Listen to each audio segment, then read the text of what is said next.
Okay, Tov everyone. We're going to be starting the Halachot of Pidyon Haben. That's next up in the Halachot, and it's in the order of the Shulchan Aruch. And we say this mitzvah every morning. Kadesh li kol bechor petel korechem ibnei Yisrael ba'adam v'madihu. That we make holy the opening of the womb, the first one. So this is the mitzvah of Pidyon Haben. The mitzvah is on the father to redeem his firstborn son. We're going to talk about we're going to get to what the requirements are needed, but the mitzvah first of all is on the father. If for some reason the father doesn't do it, or doesn't want to do it, or not around, the bet din of the city is responsible to make sure it happens.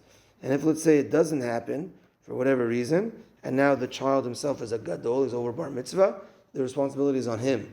So if he knows for whatever reason his parents weren't religious, or they might not have done it, they might not have known about it, and now he's over bar mitzvah, and he knows he fits the qualifications, he's the firstborn male, all the other qualifications, which we'll get to, then he has to do the pidyon himself. So if you're listening, or if you're listening here, then if you, let's say you have a grandson who never did a pidyon haben, or yourself, you think, well, I don't know if parents ever did it for me, you could always still do it besafek, because safek deoraita lechumra. If it's a safek from the Torah, then you go stringent, and you might not have to say the bracha when you do it, but to give the proper amount of coins, money to a kohen to do the pidyon for yourself or your child or your grandchild. Now, let's say, as we mentioned, the mitzvah is on the father.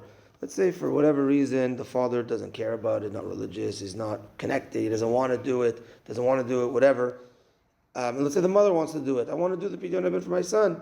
So, and the kid's a baby, he can't do it himself. So, if let's say he gives consent, but he just doesn't want to be there, whatever it is, it could be done, but without a bracha, because it's the husband's mitzvah, it's the father's mitzvah. Let's say what? It's a mixed marriage. What do you mean? Like, if I know you. So then the mother could do it, but without a bracha, it's an honor. But when he becomes bar mitzvah, then he does the mitzvah with a bracha, because now it's the mitzvah's on him. Until that point, right? So maybe it doesn't seem like it's good to wait it out. It's better to get it done. So now let's say the father, because the day that it happens is from day 30 and on. So let's say on day 30 the father's in Chutz La'aretz, he's not, and his kids are somewhere else. So let's say he's on a business trip and he didn't realize, or whatever it is. Technically, the father could do the Pidyon Haben even if the kid's not around. He said there's a kohen there, he could give him the proper amount of money, say the brachot, I'm doing the Pidyon for my son, even if the son's not around, he could do it that way. And I saw brought down that Rav Ovadia talks about, let's say the father's at war. It's very applicable nowadays. Sh'rat Hashem, all our soldiers should be coming back home very soon with a swift and complete victory and complete health, Sh'rat Hashem, and fortune them up for everyone and the captives. So Rav Ovadia has this question, what if the father's at war? So we just mentioned, if the father is away and he could do the Pidyon Haben, even when the son's not around, he could do it. Let's say there's a kohen in his base, and he's got the proper amount of money, and he has a moment to do the Pidyon, he could do it there. But let's say he doesn't have the money on him, he doesn't have let's say he doesn't have the money on him, he doesn't have a kohen, he doesn't know, he's at war. So Rav Ovadia says that you're supposed to wait for the father to come home and do it then, because there's a difference between Pidyon Haben and Brit Milah. There's a big difference. Brit Milah is on the 8th day, and Pidyon Haben is on the 30th day. But Brit Milah is on the 8th day, and every day after that it's not done is an Averah, big time. Pidyon Haben, the mitzvah is from that day and on, meaning ideally do mitzvot as early as possible. Don't push things off. So therefore we try to do it on the 30th day, we try to do it as early as possible. But if it's later, it's delayed, okay, not as ideal. But Brit Milah, every day that goes by is an Averah. So if the father's away, he's at war, whatever you do, the Brit Milah on the 8th day, no matter what, mother, this, bedin, no matter what, that baby's 8th day, Pidyon Haben can technically be pushed off. So we would wait in that case.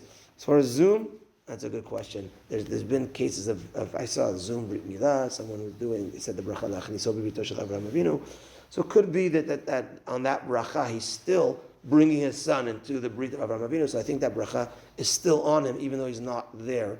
But as far as the bracha of the Pidyon, let's say he's not giving the money to the Kohen and someone else there at that location on the Zoom, right, in real life is giving the money, I don't think he can make the bracha. I don't think. In advance, say a week before, I don't think so. I don't think so. I think it's got to be that day, physically that day. You transfer, right? That's right. That's a good question. Good question. On yourself? Why? My dad wanted to give me away, and my mom decided to buy me back after the second. What do you mean? You really did too, or your father wasn't sure? My dad regretted redeeming me the first time. No. The first time he wasn't sure. What happens is people when they say the Kohen wasn't Shemesh Shabbat. And I was going through a lot of difficulty in my And you found out about that. Wow. Wow, you see that? Yeah, people do that if they, let's say, find out such a thing. They say the Gaon Mevilna, which we learn a lot from, he was a Bechor, and whenever he would find another Kohen or a different, just to make sure that the lineage, so he would do a Pidyon on himself very often. And he stopped, supposedly, when he found a Kohen by the last name Rappaport, supposedly, by Sfaradim, especially Moroccans, Kohen and Levi, last names were Kohen and Levi. We didn't have other last names.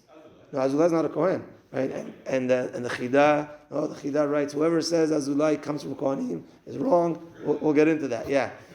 So Sfaradim, I think from what I understand, there's Kohen Skali, that's the only other one. And then someone said this Kohen something else, but it has the name Kohen in it, and Levi from Moroccans. I know that Syrians have Duek, which is Kohanim, and there's different Ashkenazim have many names, Katz and Kaplan, which are Kohanim. Horowitz is Leviim, and Rappaport is Kohanim. And supposedly the story goes, the Gaon of Vilna, when he found a person with the last name Rappaport, and he said that the name Rappaport he knows were direct lineage. He did his last Pidyon I've been with him. He said, that's it. I know it was for sure a Kohen that I did it with. And then he didn't continue from there. So Tzaddikim would do it to make sure that it was done on them.